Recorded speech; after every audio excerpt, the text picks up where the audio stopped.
জয় রাধা মাধব কুঞ্জ বিহারী, জয় রাধা মাধব কুঞ্জ বিহারী, জয় রাধা মাধব কুঞ্জ বিহারী। গোপীজন বল্লভ গিরিবরধারী, গোপীজন বল্লভ গিরিবরধারী, জয় রাধা মাধব কুঞ্জ বিহারী, জয় রাধা মাধব কুঞ্জ বিহারী।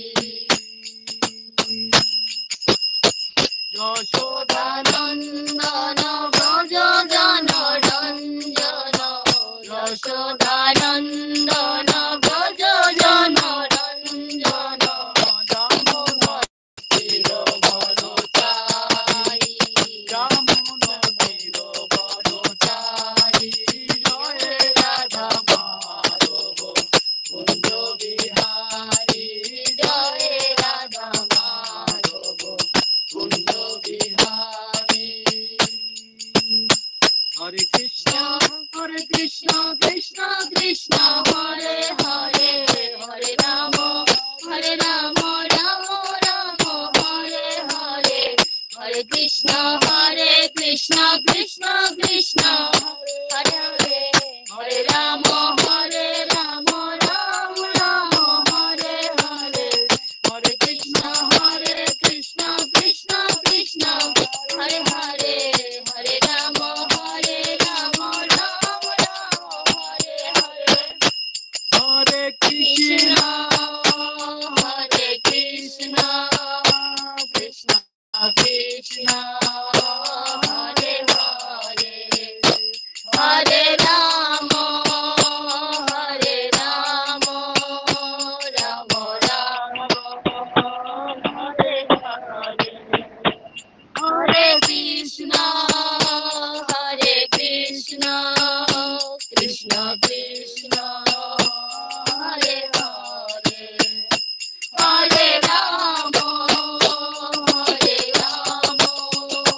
রাম হরে হরে, জয় রাধা মাধব, জয় রাধা মাধব, রাধা মাধব জয় রাধা, জয় গৌরনিতায়, গৌরনিতায়, গৌরনিতায় জয় গৌর, জয় প্রভুপদ, জয় প্রভুপদ, প্রভুপদ শ্রীল প্রভুপদ, জয় গুরুদেব, জয় গুরুদেব, জয় পতাকা স্বামী গুরুদেব, গীতাই গৌর হরি বল, হরি বল, হরি বল, হরি বল। হরে কৃষ্ণ, হরি হরি বল।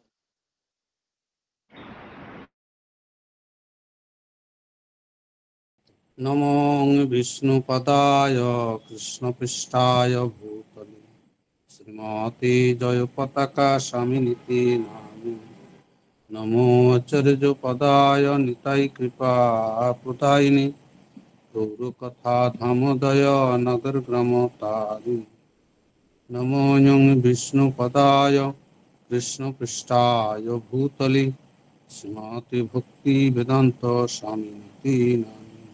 নমস্তে সরস্বতী দেবী গৌরবাণী প্রচারিণী নির্বিশেষ শূন্যবাদী পাশ্চাত্যদেশতারিণী বঞ্ছাকল্পতরুভ্যশ্চ কৃপা সিন্ধুভ্যৈব চ পতিতানাং পাবনেভ্যো বৈষ্ণবেভ্যো নমো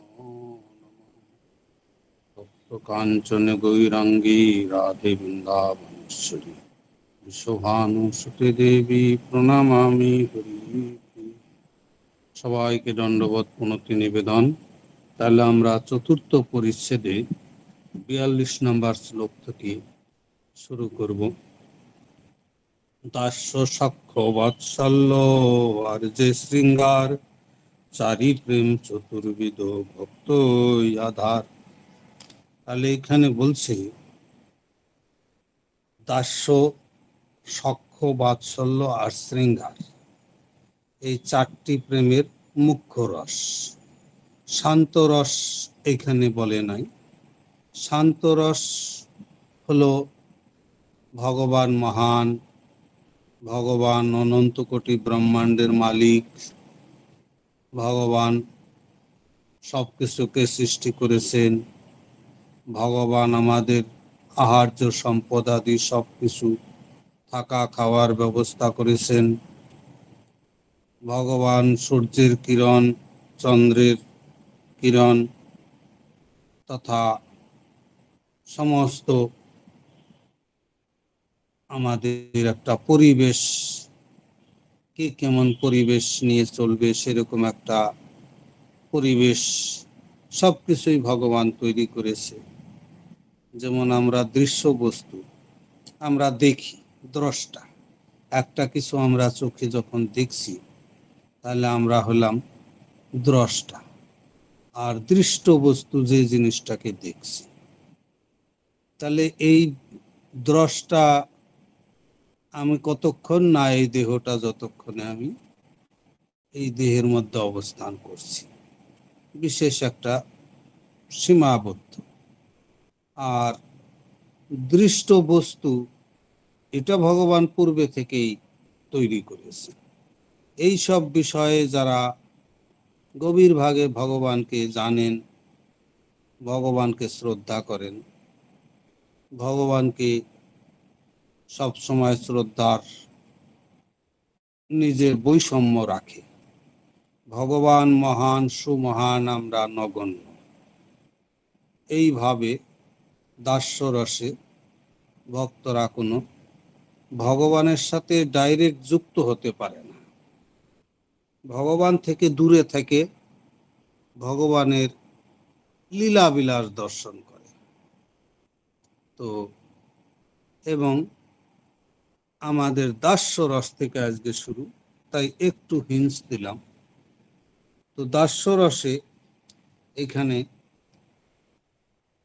বিশেষ ভক্ত হইলেন, দাস্য রসের ভক্ত হনুমান, আরো অনেক আছে।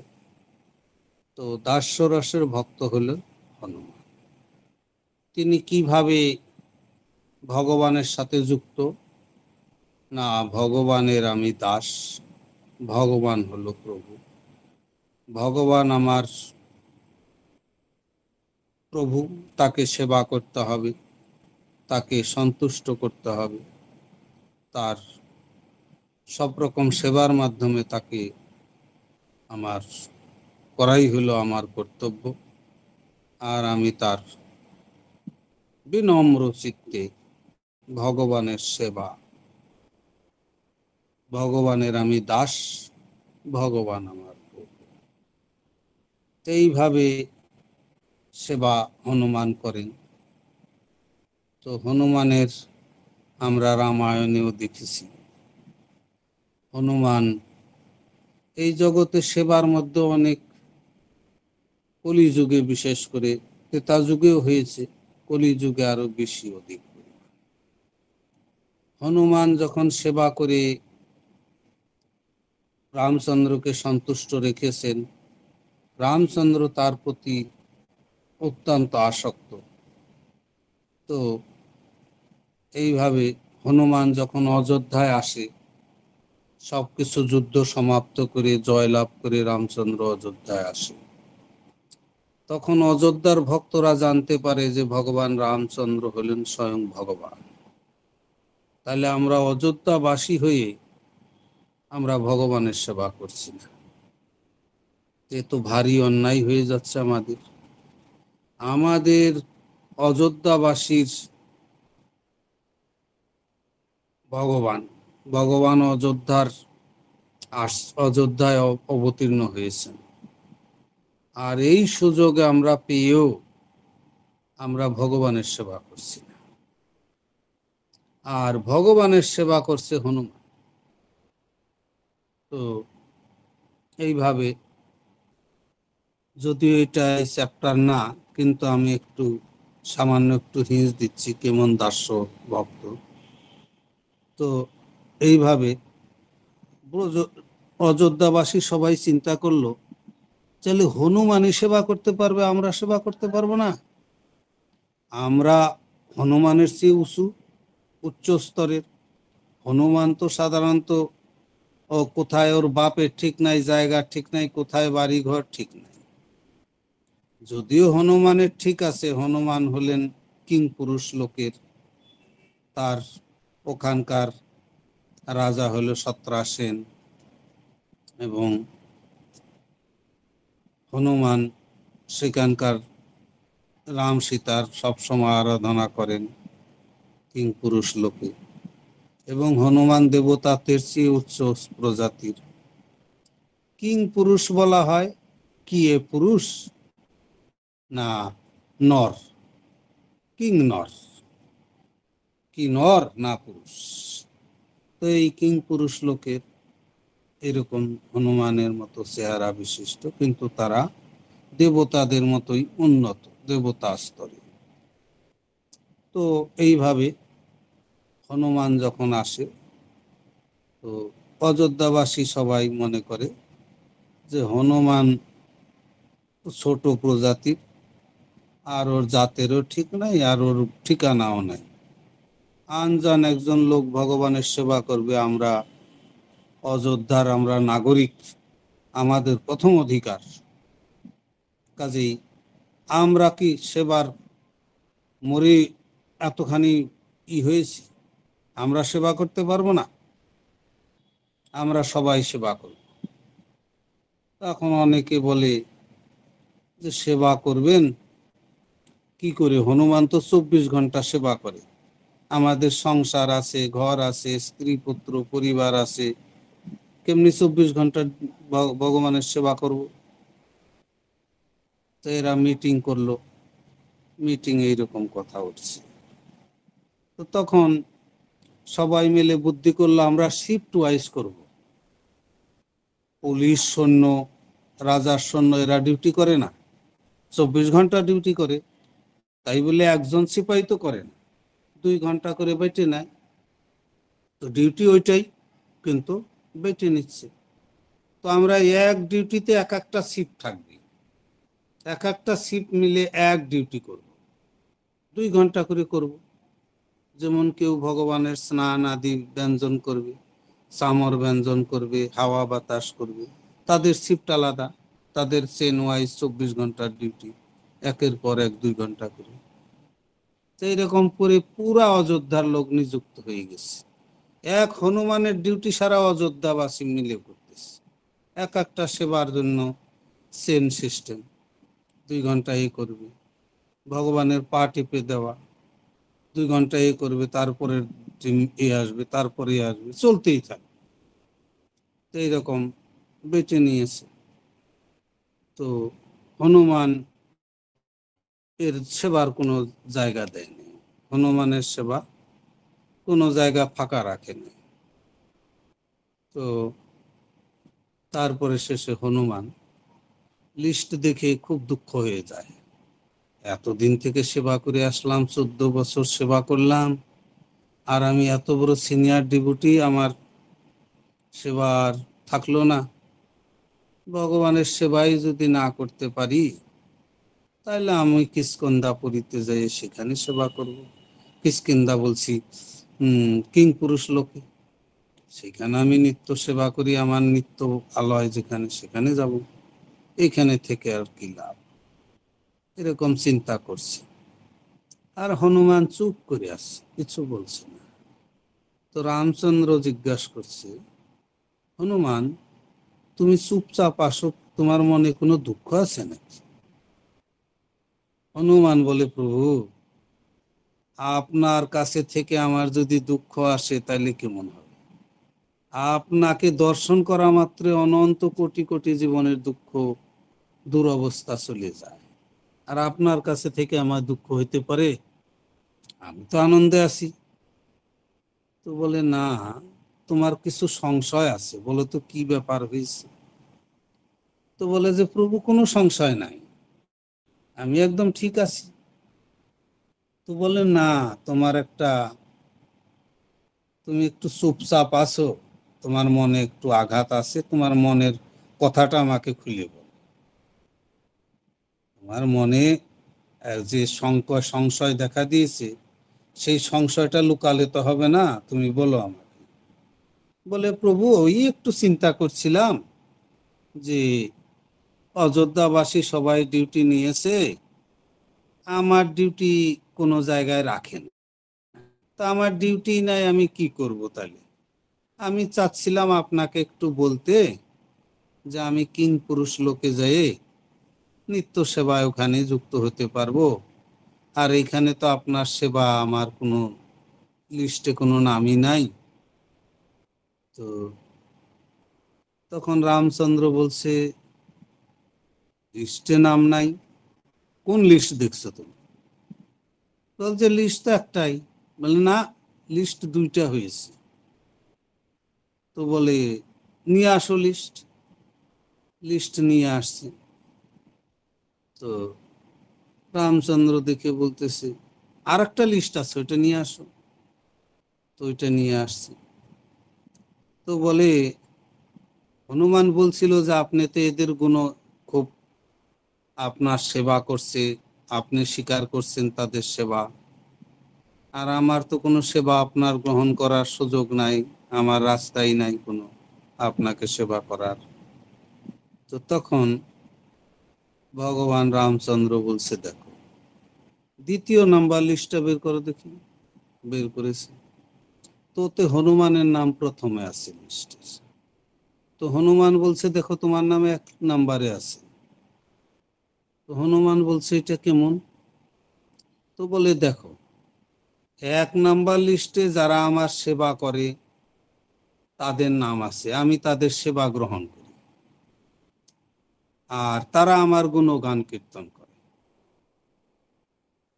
মহান রামচন্দ্র মহান, তারা সব সময় আমার গুণগান কীর্তন করে, সেবা করে, আনন্দে আরতি করে।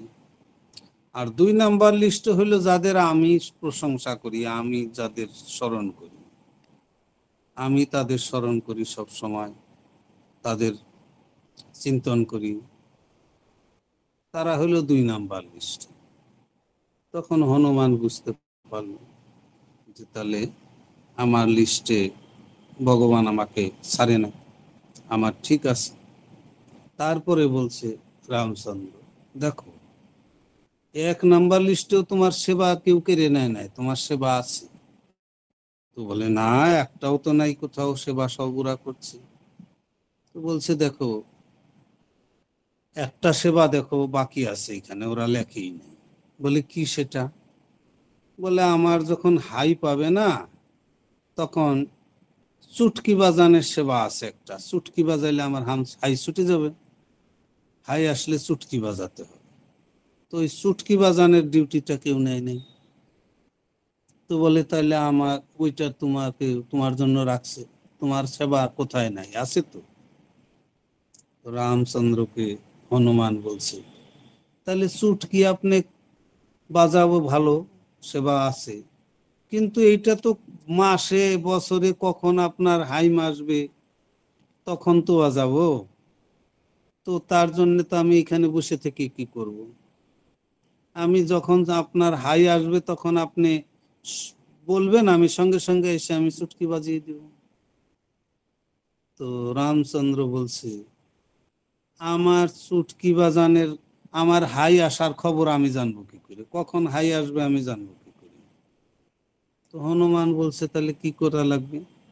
আরে তুমি 24 ঘন্টা আমার মুখ দেখতে থাকবে, তুমি আমার সামনে, মুখের সামনে বসে থাকবে, যখন আমার হাই আসবে তখন তুমি চুটকি বাজাবে। তো হনুমানের সেবা, ওই 24 ঘন্টাই হনুমানের সেবা হনুমান পেয়ে গেল। আর যারা সেবা করবে, হনুমানকে ভাগিয়ে দিবে, হনুমানকে সেবা করতে দিবে না, তারা 2-2 ঘন্টাও সেবা করে সারতে পারে না, তাতে ওদের কাজ সারা। বাড়ি দেখবো না, সংসার দেখবো না, স্ত্রী পুত্র পরিবার দেখবো, এইরকম অবস্থা। তো দাস্য রসের ভক্ত ভগবানকে একদম প্রভু বলে মনে প্রাণে দাসত্ব স্বীকার করে ভগবানের সেবা করে। তো এইভাবে দাস্য রসের ভক্ত হনুমান আমাদের উদাহরণ। তো এইভাবে ভগবান কারো সেবা কেড়ে নিলেও ভগবান দেন, ভক্তের সেবা কেউ কেড়ে নিতে পারে না, কিন্তু তাকে একটু সহনশীলতা হইতে হবে।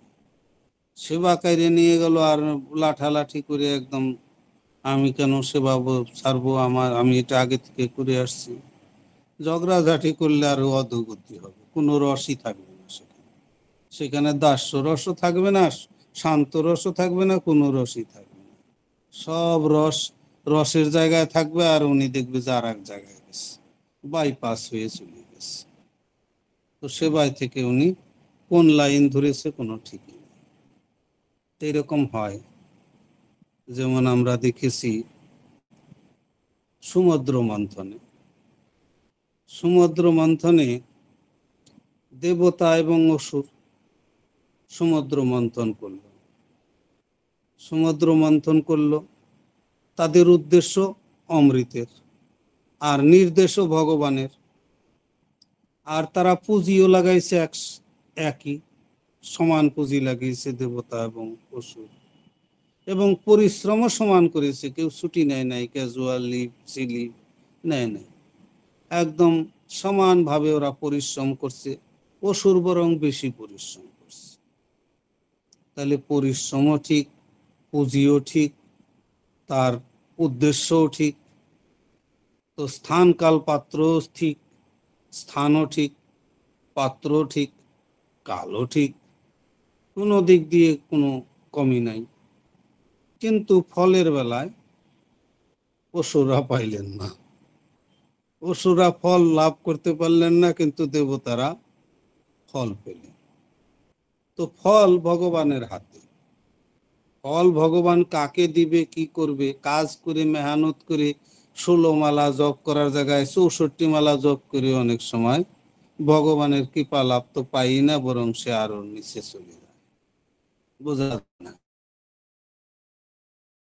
সে বেশি করছে, সে জপও বেশি করছে, কিন্তু ফলের বেলায় কিছু পাচ্ছে না।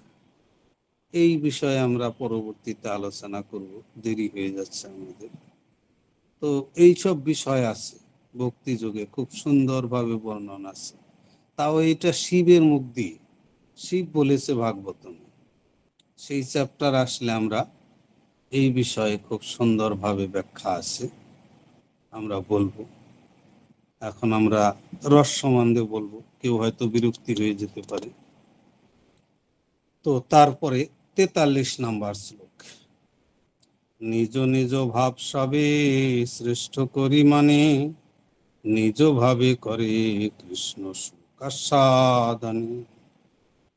তো বলছে সমস্ত রসের ভক্তরাই তাদের নিজের ভাবটিকে সর্বশ্রেষ্ঠ বলে মনে করেন।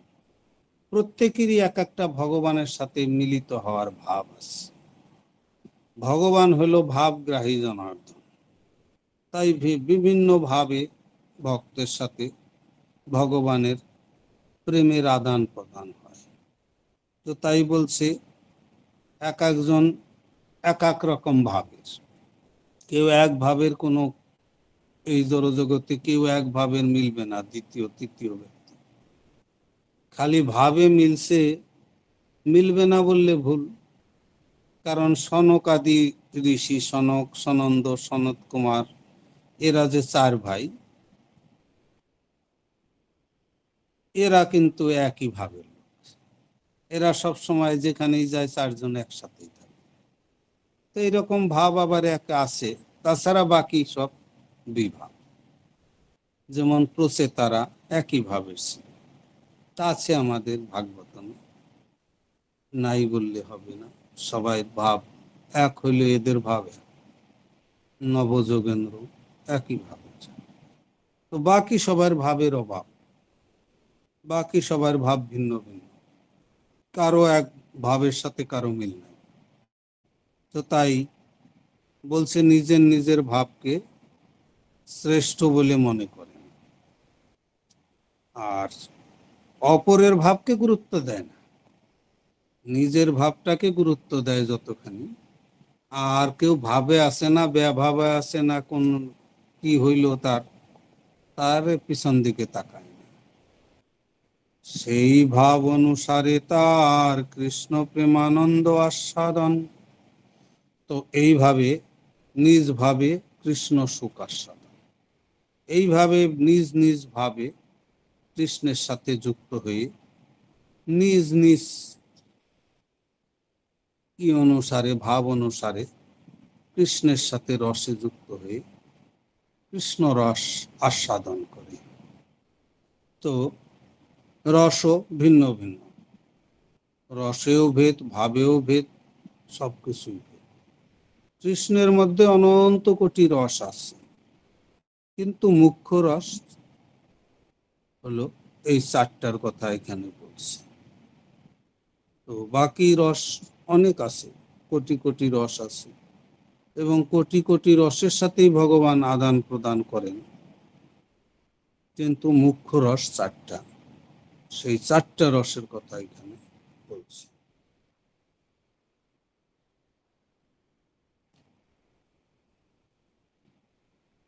তটস্থ হইয়া মনে বিচার যদি করি, সব রস হইতে শৃঙ্গারে অধিক মাধুরী।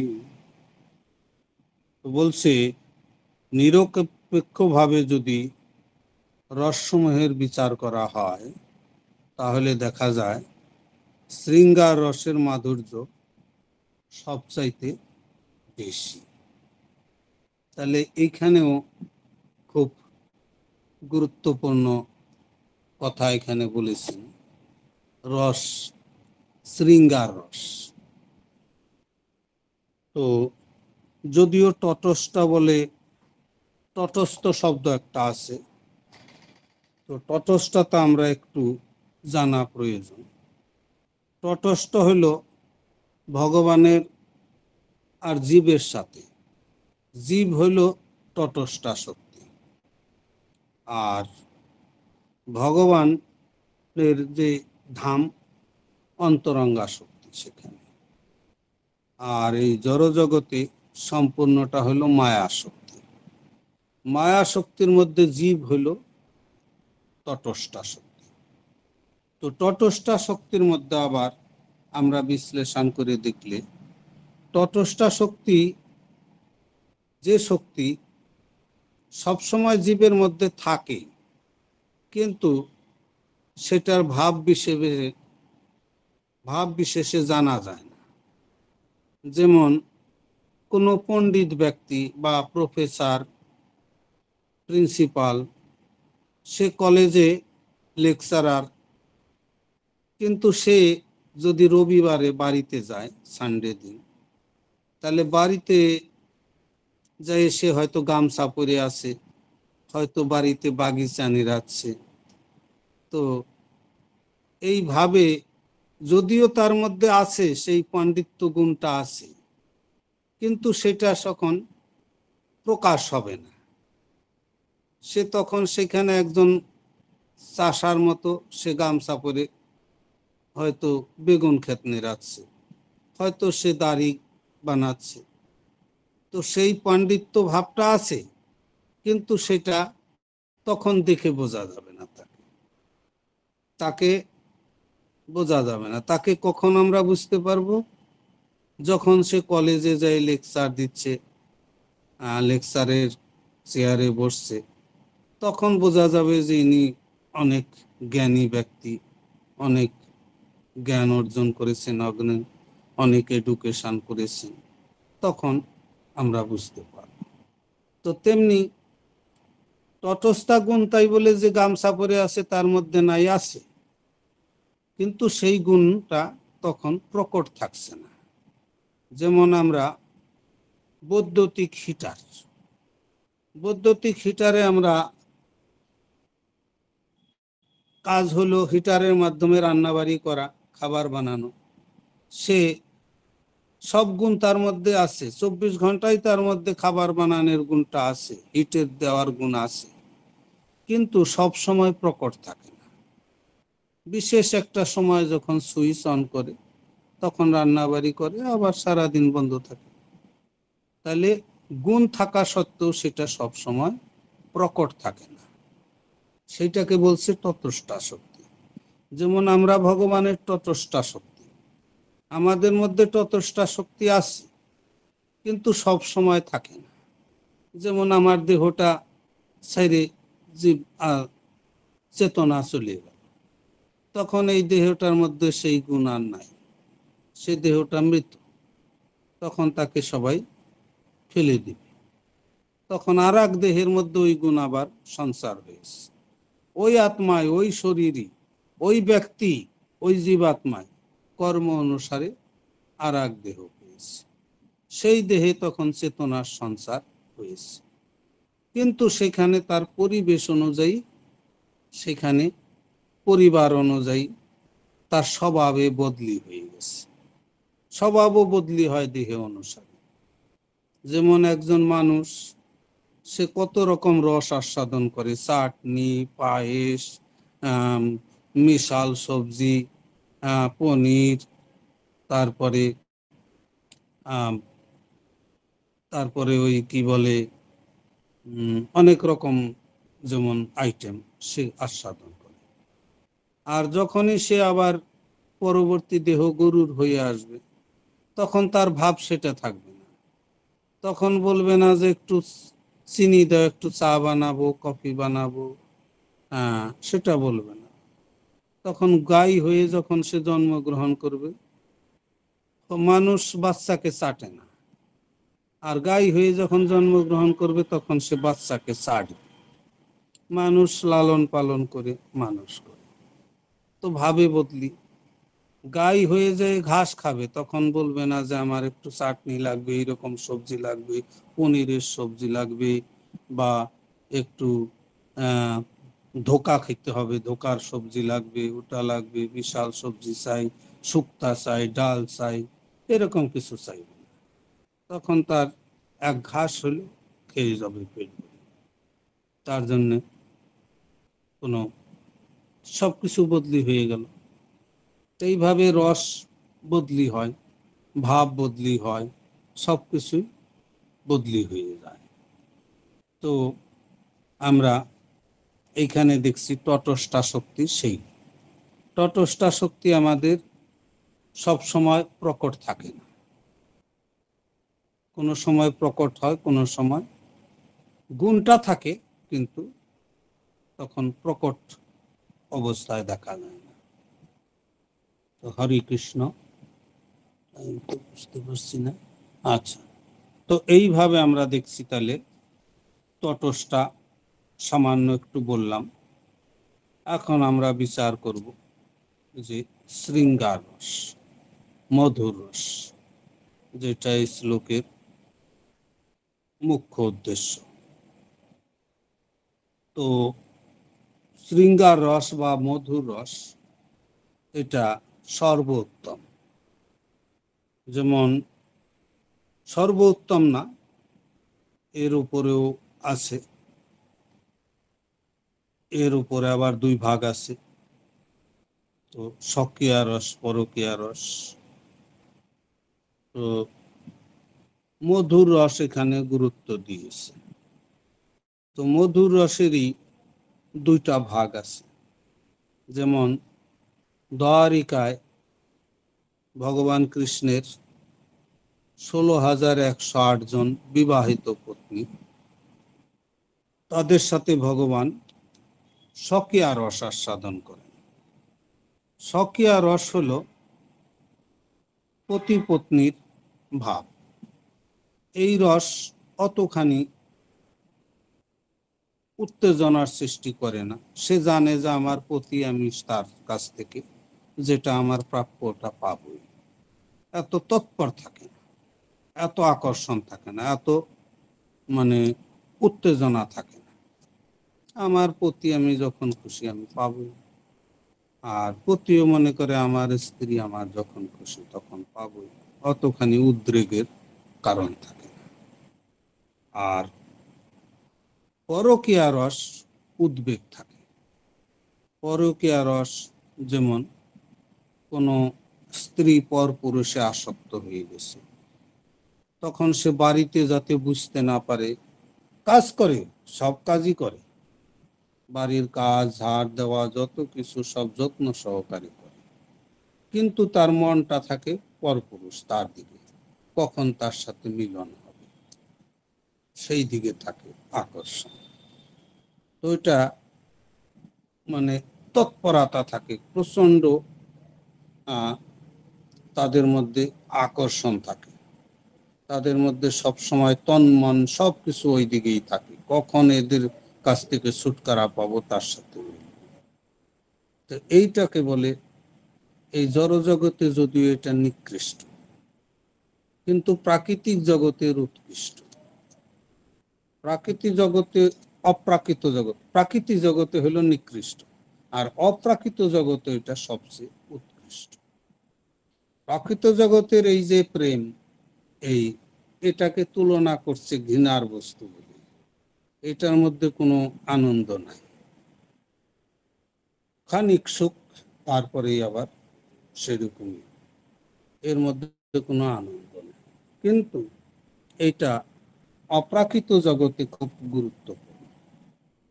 যেমন ব্রজ গোপীদের প্রেম, কৃষ্ণকে কি করে সুখ দিবে, কৃষ্ণকে সুখ দেওয়ার জন্য তারা সাজ সাজা নানা রকম সাজে সজ্জিত হয়ে আসতো, সুন্দর সুন্দর শাড়ি সেজে গুজে আসতো, এবং কৃষ্ণও প্রশংসা করত।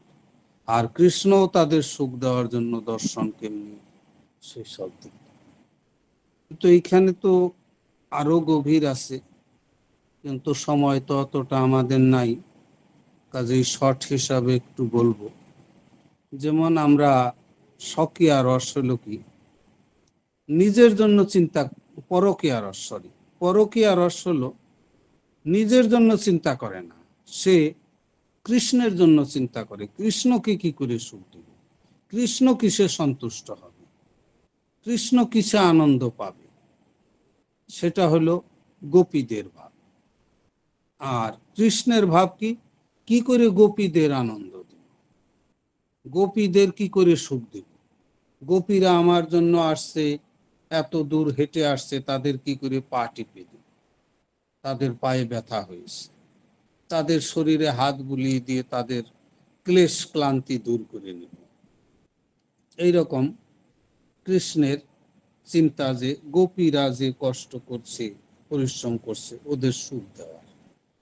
কারণ কৃষ্ণের শ্রীহস্ত যার মধ্যে একটু স্পর্শ হবে সে আনন্দের মানে সাগরে ভাসবে, তার ক্লেশ চিরতরে বিদয় হয়ে যাবে, তার যে বিরহ বেদনা দূর হয়ে যাবে, দুঃখ দুর্দশা অশান্তি সব দূর হয়ে যাবে, একদম পূর্ণ আনন্দ লাভ।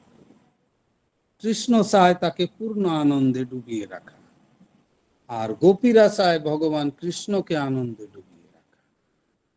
তো এই যে পারস্পরিক যে প্রচেষ্টা, এটা হলো,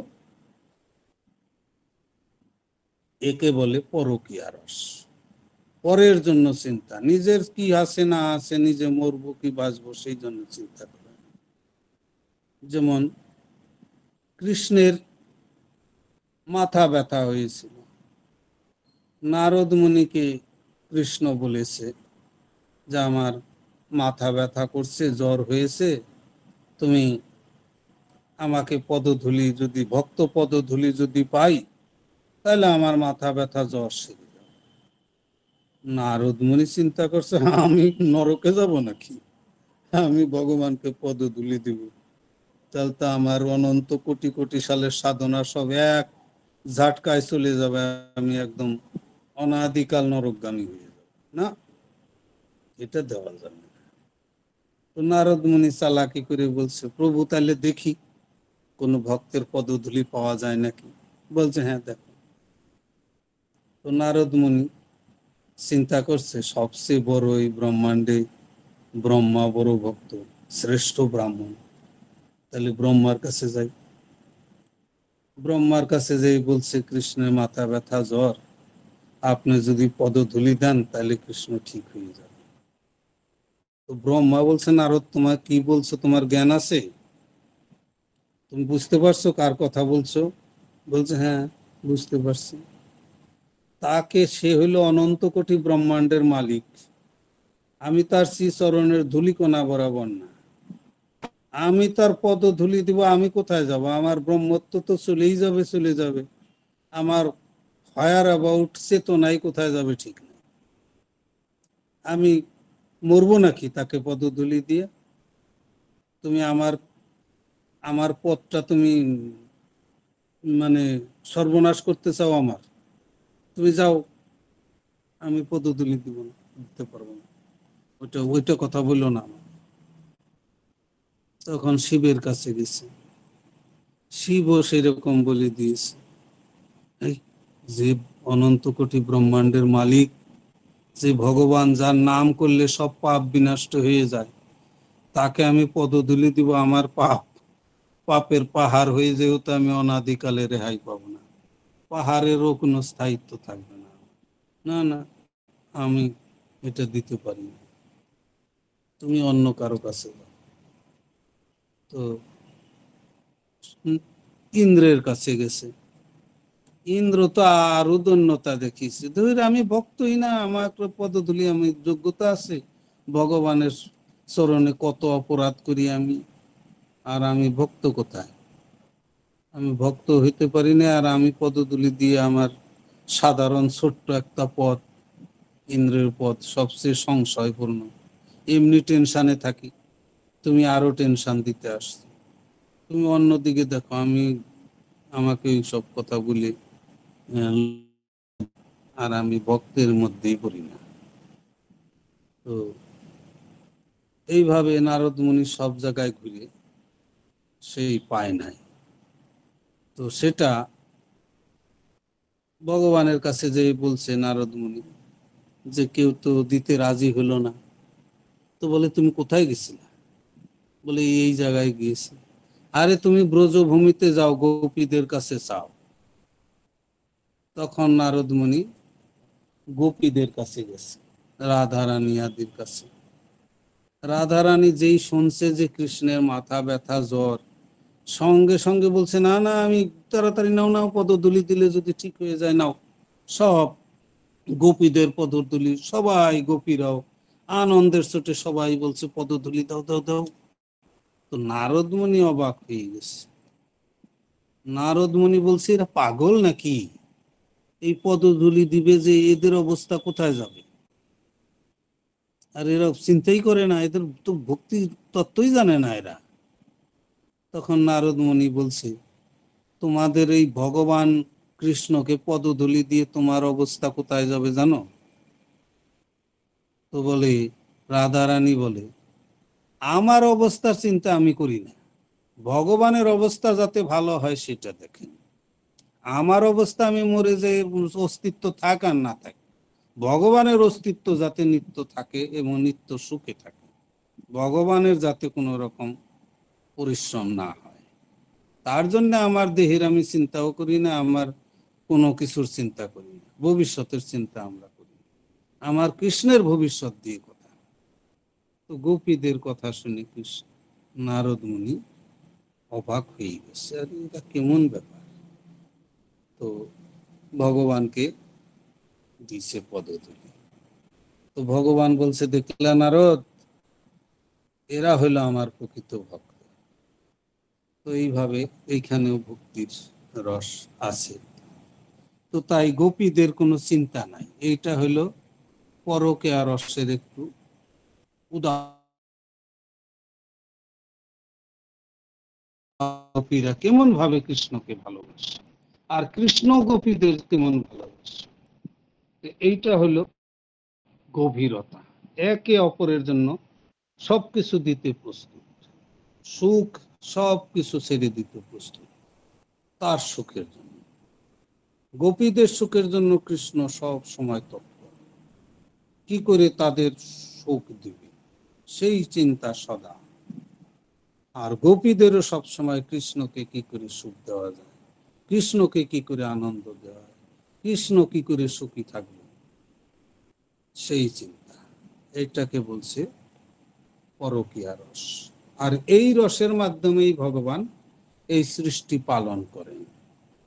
ভগবানের কাছে কেউ বেতন নেয় না। ভগবান আমাদের খাওয়া পরা, বাড়ি ঘর, জায়গা জমিন, শ্বাস প্রশ্বাস, সূর্যের কিরণ, আলো বাতাস, ফল ফ্রুটে ভরে রাখছে। কিন্তু ভগবানের কোনো ডিউটি না যায় ভগবানের এটা করা লাগবে, কেউ ডিউটি দিয়েছে। ভগবানকে কেউ ডিউটি দেয় না। ভগবানের কারো উপর নির্ভর করে না। ভগবান পূর্ণমদ পূর্ণমেদং পূর্ণাৎ পূর্ণমুদচ্যতে পূর্ণস্য পূর্ণমদায় পূর্ণমেব বশিষ্ঠতে। ভগবান সবকিছুতে পূর্ণ, তার অভাব নাই। তো এইটা হলো ভগবানের এতখানি মহানতা, এটাকে বলছে পরকীয়া রস। ভগবানকে ডাকুক, পূজা করুক আর না করুক, গালি দেখ, কিন্তু ভগবান সবাইকে খাওয়া পরা ব্যবস্থা, থাকার ব্যবস্থা, অ্যাকোমোডেশন সব কিছু ভগবান তাকে দিচ্ছে। ভগবান বিনিময়ে কিছু নিচ্ছে না, যে হরে কৃষ্ণ করলেই তাকে খাওয়া দিব আর নাইলে ওদের এমনি মারব না। ভগবান সবাইকে পালন করছে, সৃষ্টিও পালন করছে, সৃষ্টি করছেও, আবার সৃষ্ট জীবকে কার কি প্রয়োজন তাও